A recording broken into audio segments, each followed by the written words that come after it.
Selain meningkatkan kualitas sepak bola pria, PSSI juga dipastikan akan meningkatkan sepak bola putri, terutama Timnas Putri Indonesia. Hal itu disampaikan langsung oleh Ketua Umum PSSI Erick Thohir yang mengungkapkan komitmennya untuk turut memajukan sepak bola putri Indonesia.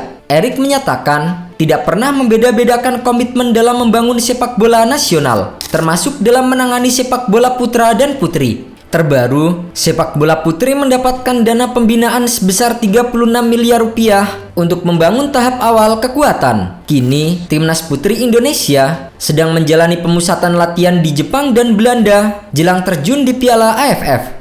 Anggota Komite Eksekutif PSSI Cahyani menyatakan pihaknya akan mengirim Timnas Putri Indonesia untuk menjalani pemusatan latihan, termasuk melakoni laga uji coba kontra Timnas Putri Belanda. Negara-negara yang akan dikunjungi dalam rangkaian TC Timnas Putri Indonesia adalah Jepang, Belanda, dan Yordania. Selama di negeri Sakura, Timnas Indonesia menghadapi 7 laga uji coba melawan tim lokal, termasuk akan melawan Urawa Reds. Selepas dari Jepang, rombongan akan terbang ke Belanda. Di negeri kincir angin itu, Timnas Putri Indonesia bakal dijadwalkan melawan Timnas Putri Belanda yang dijadwalkan akan bergulir pada 26 Oktober. Mereka di Jepang sampai 21 Oktober, jadi hampir 1 bulan. Setelah itu mereka bertolak ke Belanda. Federasi Belanda mengundang friendly match FIFA Matchday melawan Timnas Belanda. Sementara itu, sebelum melawan Belanda, Timnas Putri Indonesia baru saja kalah 11-1 melawan tim wanita ADO Den Haag, Rabu malam waktu Indonesia Barat. Hal itu tentu bisa menjadi evaluasi jelang bentrok melawan Belanda pada 25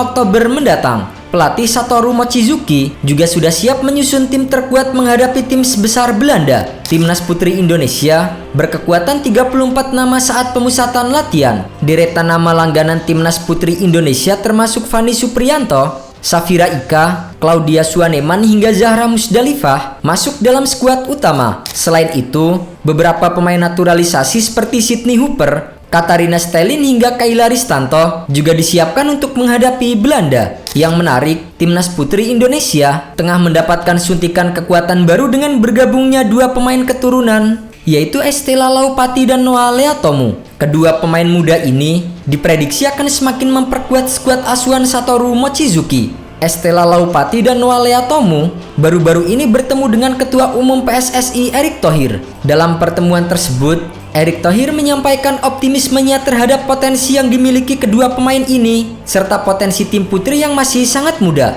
Noah Leatomu yang lahir pada tahun 2003 merupakan seorang winger kanan yang kini bermain di klub Belanda Fortuna Sittard. Meskipun tumbuh dan berkembang di Belanda, Noah tetap memiliki darah Indonesia dari kakeknya. Bakat Noah yang terus berkembang menjadikannya salah satu prospek cerah bagi Timnas Putri Indonesia yang tengah membutuhkan pemain berkualitas untuk meningkatkan performa mereka di kancah internasional. Sementara itu, Estela Laupati yang saat ini juga berusia 20 tahun, membela klub Belanda lainnya Telstar. Estela memiliki garis keturunan Indonesia dari ayahnya yang berasal dari Maluku. Dengan latar belakang budaya yang kuat dari Indonesia, Estela dengan bangga ingin membawa nama baik tanah air di pentas sepak bola internasional bersama dengan Timnas Putri Indonesia. Kehadiran 2 pemain keturunan ini tentu menjadi angin segar bagi Timnas Putri Indonesia yang tengah gencar meningkatkan kualitas tim guna bersaing di ajang-ajang internasional. Di sisi lain, Timnas Belanda juga mempersiapkan tim dengan serius untuk laga ini.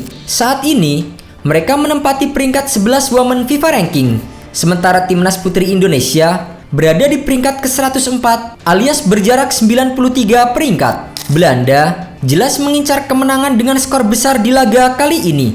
Timnas Putri Belanda merupakan perempat finalis Piala Dunia Wanita 2023. Sebelumnya, mereka juga sanggup menjadi juara Euro 2017 serta menembus final Piala Dunia 2019. Oleh karenanya, Garuda Pertiwi diharapkan mampu memberikan penampilan terbaik dan bisa memberi perlawanan.